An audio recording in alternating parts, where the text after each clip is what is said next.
Hello दोस्तों, modern concept coaching centre में आपका स्वागत है। मैं संजीत कुमार आपके यूट्यूब चैनल पे आज क्लास 10 का क्रैश कोर्स का पार्ट 2 प्रकाश का परावर्तन का पार्ट 2 स्टार्ट करने जा रहे हैं।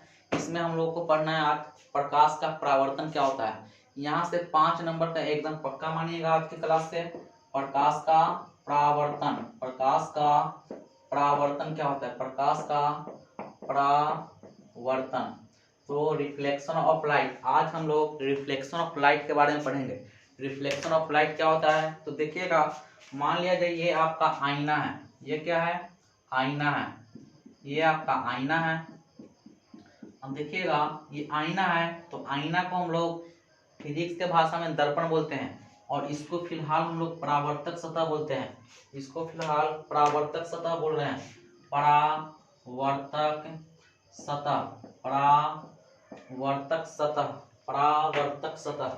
देखिएगा, अगर मान लिया यहाँ से कोई टॉर्च बारा, यहाँ से अगर कोई टॉर्च बारेगा तो टॉर्च हमने पढ़ाया था आपको, टॉर्च कौन सा किरण पुंज है, तो टॉर्च जो है अपसारी किरण पुंज का उदाहरण है। यहाँ से टॉर्च बारेंगे तो बहुत सारी किरण निकलेगा, है ना। और मान लिया जाए कोई एक किरण को ले, हम कोई एक किरण को ले तो ये किरण दर्पण से जाके टकराएगा, दर्पण से जाके टकराएगा।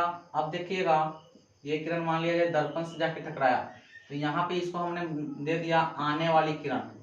ये आने वाली किरण हो गया, आने वाली किरण। और फिजिक्स के भाषा में आने वाली किरण को आपतित किरण बोलते हैं। इसी को क्या बोलेंगे, आपतित किरण, आपतित किरण। अब देखिएगा, यहाँ से टकराकर अगर इधर रंगा हुआ है तो यहाँ से टकराकर उधर नहीं जाके इधर की ओर भागेगा, तो ये इधर की ओर भाग गया, इधर से आया था और इधर की ओर भाग गया, तो इसको बोलेंगे जाने वाली किरण, जाने वाली किरण, जाने वाली किरण। और जाने वाली किरण को हम लोग फिजिक्स के भाषा में क्या बोलेंगे, परावर्तित किरण, परावर्तित किरण, परावर्तित किरण, परावर्तित किरण। उसके बाद देखिएगा, ये जहां से टकराया उस वाला बिंदु को बोलेंगे आपतन बिंदु, आपतन बिंदु, आपतन बिंदु। और यहाँ से एकदम 90 डिग्री कोण पर एक लाइन खींचेंगे, इसको बोलते हैं अभिलंब। इसको क्या बोलते हैं, अभिलंब, अभिलंब। अभिलंब हमेशा परावर्तक सतह से 90 डिग्री के कोण पर होगा। देखिएगा, तो यहाँ से 90 डिग्री का कोण बना रहा है, यहाँ से 90 डिग्री का कोण बना रहा है, तो अभिलंब जो होगा परावर्तक सतह से हमेशा 90 डिग्री के कोण पर होगा। इसको नॉर्मल भी बोलते हैं, इंग्लिश में नॉर्मल, इसलिए एन से सूचित करेंगे।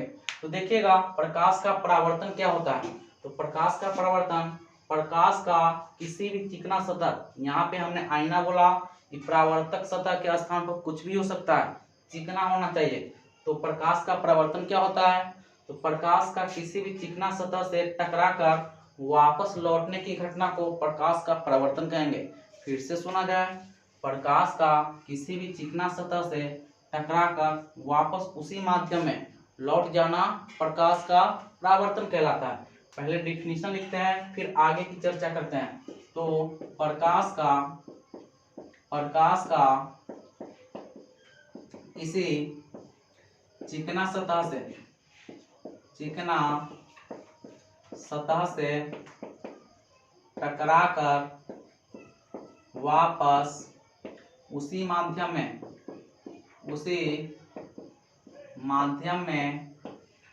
लौट जाना प्रकाश का परावर्तन कहलाता है, प्रकाश का परावर्तन कहलाता है। अगर आपके एग्जाम में 2 नंबर में पूछा जाए कि प्रकाश का परावर्तन क्या है, इसकी चर्चा करें या परिभाषा दे, तो सिंपल इसका डेफिनेशन लिखना है और ये आप फिगर बना दीजिएगा, 2 नंबर पक्का मिलेगा। आगे कहीं पूछ दिया जाए प्रकाश का परावर्तन क्या है, इसके कितने नियम हैं, व्याख्या करें, तो आपको प्रकाश का परावर्तन का डेफिनेशन लिखना है, फिगर बनाना है और एक नियम के बारे में बताना है। तो प्रकाश के परावर्तन का 2 नियम, प्रकाश के परावर्तन का कितने नियम, तो प्रकाश के परावर्तन का 2 नियम, प्रकाश के परावर्तन का 2 नियम है। कौन कौन नियम है, आगे देखते हैं।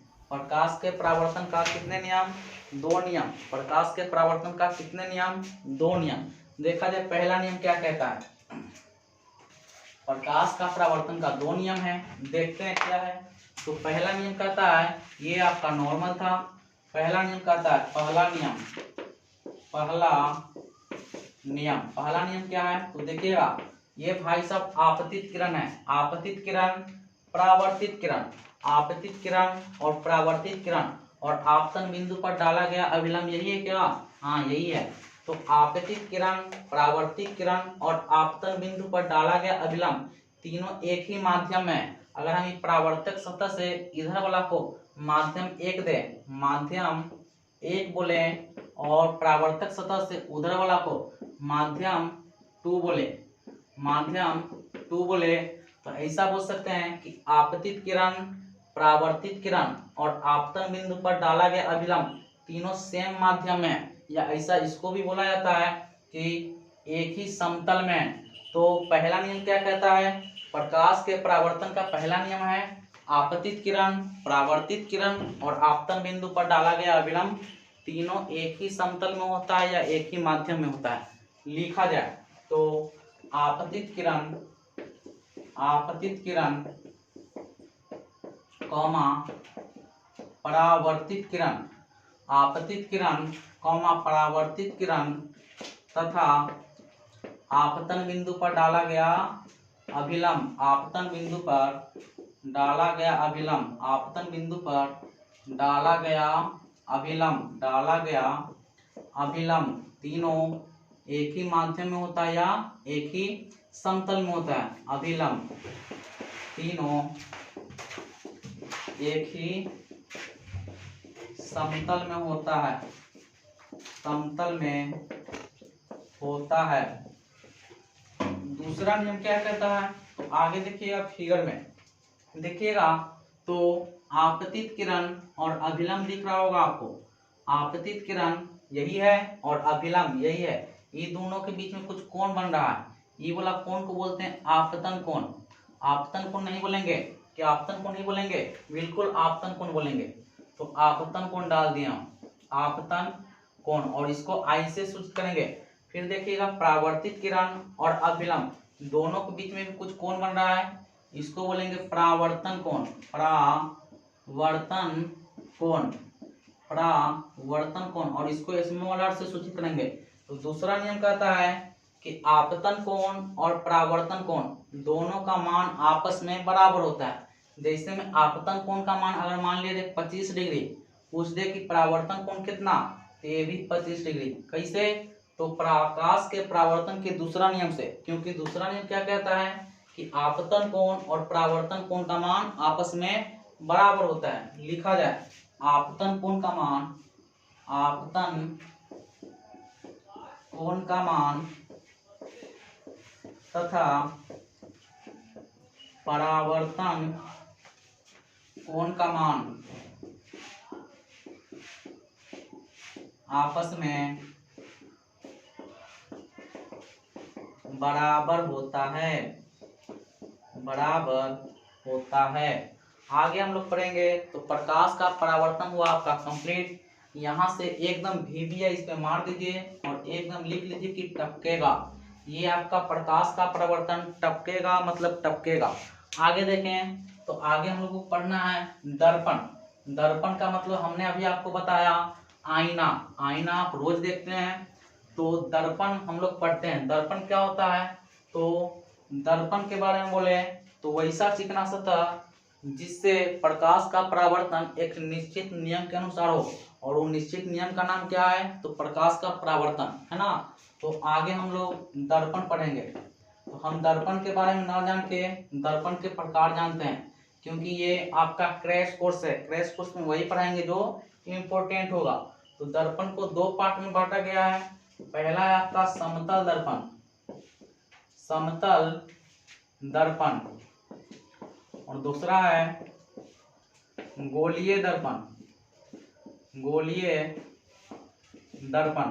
तो हम लोग पहले समतल दर्पण की चर्चा कर लें, फिर गोलीय दर्पण पाएंगे। तो आगे आप लोग टॉपिक बनाइएगा। पहले समतल दर्पण होता क्या है, तो समतल दर्पण होता है वैसा दर्पण जिसका परावर्तक सतह एकदम समतल हो, तो उसे समतल दर्पण कहा जाता है। तो अगला टॉपिक है समतल दर्पण की विशेषता। समतल दर्पण का क्या क्या विशेषता है उसके बारे में जानेंगे। तो अगला आपका टॉपिक है समतल दर्पण की विशेषता। समतल दर्पण की विशेषता। चलिए, समतल दर्पण की विशेषता में पहला क्या है तो समझा जाए। मान लिया जाए ये आपका समतल दर्पण है। मान लिया जाए ये आपका कौन सा दर्पण, समतल दर्पण। समतल दर्पण, और दर्पण का मैंने क्या बताया, मतलब आईना। दर्पण का सिंपल मतलब क्या, आईना। तो समतल दर्पण में मान लिया जाए ये भाई साहब यहाँ पे खड़े हुए हैं, ये भाई साहब यहाँ पे खड़े हुए हैं। अब देखिएगा तनका इनका बाल भी बना देते हैं, अच्छा लगेगा, है ना।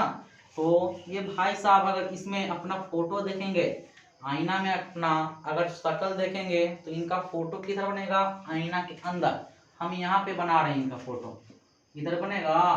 तो पहला क्या प्रॉपर्टी है समतल दर्पण का, इस समतल दर्पण में पहला क्या प्रॉपर्टी है, देखिएगा इनका जो फोटो बनेगा उसको हम लोग प्रतिबिंब बोलेंगे। फोटो जो बनता है दर्पण में या आईना में उसको क्या बोलते हैं, प्रतिबिंब। तो पहला प्रॉपर्टी है अर्थात पहला विशेषता क्या है, तो समतल दर्पण में बना प्रतिबिंब दर्पण के पीछे बन रहा है ना। तो इसमें जो प्रतिबिंब बनता है कहाँ बनता है, दर्पण के पीछे। तो पहला प्रॉपर्टी लिखा जाए कि इसमें बना प्रतिबिंब, इसमें प्रतिबिंब कहाँ बनेगा, इसमें प्रतिबिंब दर्पण के पीछे बनेगा, दर्पण के पीछे बनेगा, है ना। इसमें प्रतिबिंब कहाँ बनेगा, दर्पण के पीछे। आगे देखते हैं दूसरा नंबर। ये भाई साहब यहाँ पे थे, है ना। छोटा सा बउआ को बना दिया हमने, और इनका फोटो कहाँ बनेगा, एकदम यहाँ पे बन जाएगा। देखिएगा इनका नाम ए था, है ना। अब इनसे बड़े वाले भाई साहब आए, ये यहाँ पे खड़े हो गए। तो देखिएगा आईना में इनसे इधर है ये, तो इनसे इधर, इनसे दूर जाएगा आईना से इधर। इनका जो बड़ा वाला भाई है इनसे दूर हो जाएगा, इनका नाम हम बी दे देते हैं, इनका नाम बी। अब देखिएगा एक और भाई साहब आए, ये इनका नाम हम सी दे देते हैं। ये आईना से सबसे दूर है इधर, तो इसमें जो इनका फोटो बनेगा वो भी आईना से सबसे दूर बनेगा, है ना। और देखिएगा तो आईना से जितना दूरी पर ये खड़े होंगे उतना ही दूरी पर इनका फोटो बनेगा। आईना से बी जितना दूरी पर खड़ा होगा उतना ही दूरी पर इधर बनेगा इनका फोटो। आईना से सी जितना दूरी पर खड़ा होगा उतना ही दूरी पर इधर इनका फोटो बनेगा। तो दूसरा प्रॉपर्टीज क्या है कि वस्तु, दर्पण से वस्तु की दूरी और दर्पण से प्रतिबिंब की दूरी आपस में बराबर होता है। तो दूसरा नियम लिखा जाए, दर्पण से वस्तु की दूरी तथा प्रतिबिंब की दूरी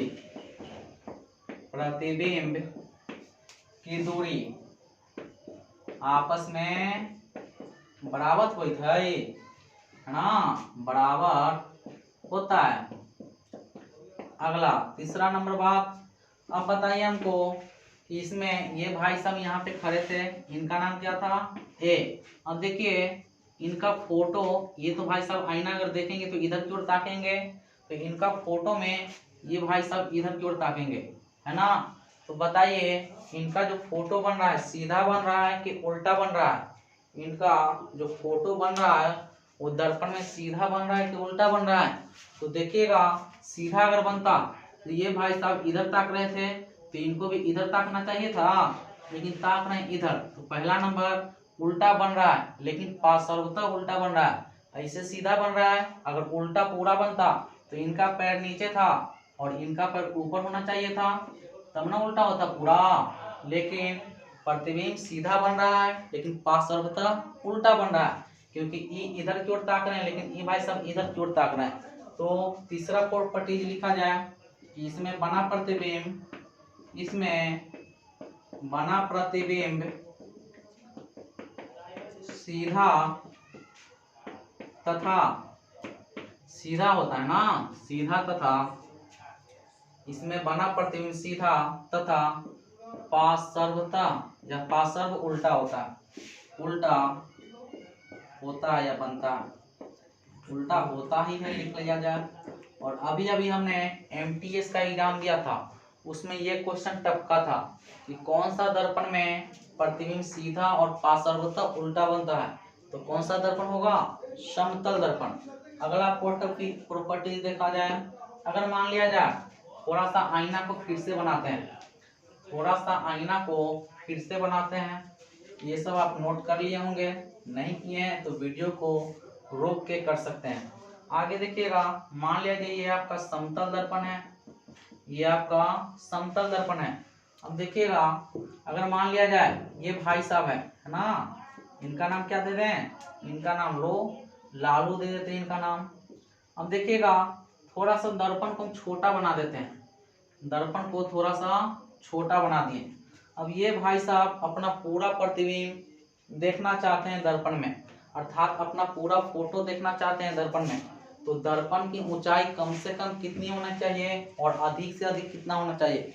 तो देखिएगा ये भाई साहब का अगर मान लिया जाए लंबाई कितना मान ले, 4 फीट मान लेते हैं, लंबाई अगर मान लिया जाए इनका कितना है 4 फीट, तो दर्पण की ऊंचाई इनके आधा होना चाहिए कम से कम। तो दर्पण की ऊंचाई कितना होना चाहिए, कम से कम 2 फीट, और मैक्सिमम ज़्यादा से ज़्यादा आप जितना वो दर्पण लगा सकते हैं लगा सकते हैं। तो अगर कोई भी व्यक्ति अपना पूरा फोटो देखना चाहे तो दर्पण की ऊंचाई व्यक्ति की ऊंचाई की आधा होना चाहिए, ज़्यादा से ज़्यादा जितना भी लगा सकते हैं। तो अगला प्रॉपर्टी यही है। अगला क्या नंबर था, 4 या 5 नंबर था, देख लीजिएगा। तो यदि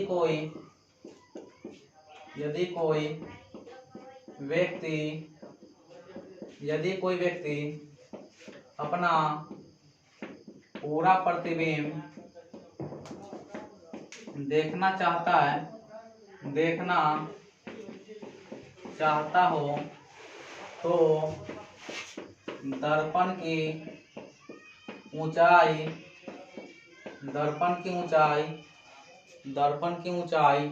वस्तु की ऊंचाई की आधी होनी चाहिए, है ना, होनी चाहिए। और देखिएगा प्रॉपर्टीज अगर आप तो बताइए और देख लें, चलो देख लेते हैं या इतना ही रहने दीजिए, एक क्वेश्चन इतना समान के चलिए पूछेगा। आगे चलते हैं गोलीय दर्पण पर। गोलीय दर्पण हमने बताया कि दर्पण को 2 पार्ट में बांटा गया, एक समतल दर्पण दूसरा गोलीय दर्पण। तो अगला हम लोग गोलीय दर्पण की चर्चा करते हैं। गोलीय दर्पण की चर्चा करें तो गोलीय दर्पण की अगर चर्चा करें तो गोलीय दर्पण को भी 2 पार्ट में बांटा गया है। कौन कौन, एक होता है उत्तल, एक क्या होता है भाई साहब, उत्तल दर्पण, और दूसरा क्या होता है अवतल दर्पण, है ना, अवतल दर्पण। ओके, तो आज लंबा वीडियो बन गया थोड़ा सा, आगे की क्लास में हम लोग उत्तल और अवतल के बारे में जानेंगे। तो अगर वीडियो अच्छा लगे तो लाइक शेयर और सब्सक्राइब किया कीजिए, थोड़ा सा शेयर किया कीजिए, है ना, क्योंकि आप लोग सपोर्ट कीजिएगा तभी आगे वीडियो बनाया जाएगा, है ना, थोड़ा मोटिवेशन की ज़रूरत है। तो लाइक शेयर और सब्सक्राइब किया कीजिए, धन्यवाद।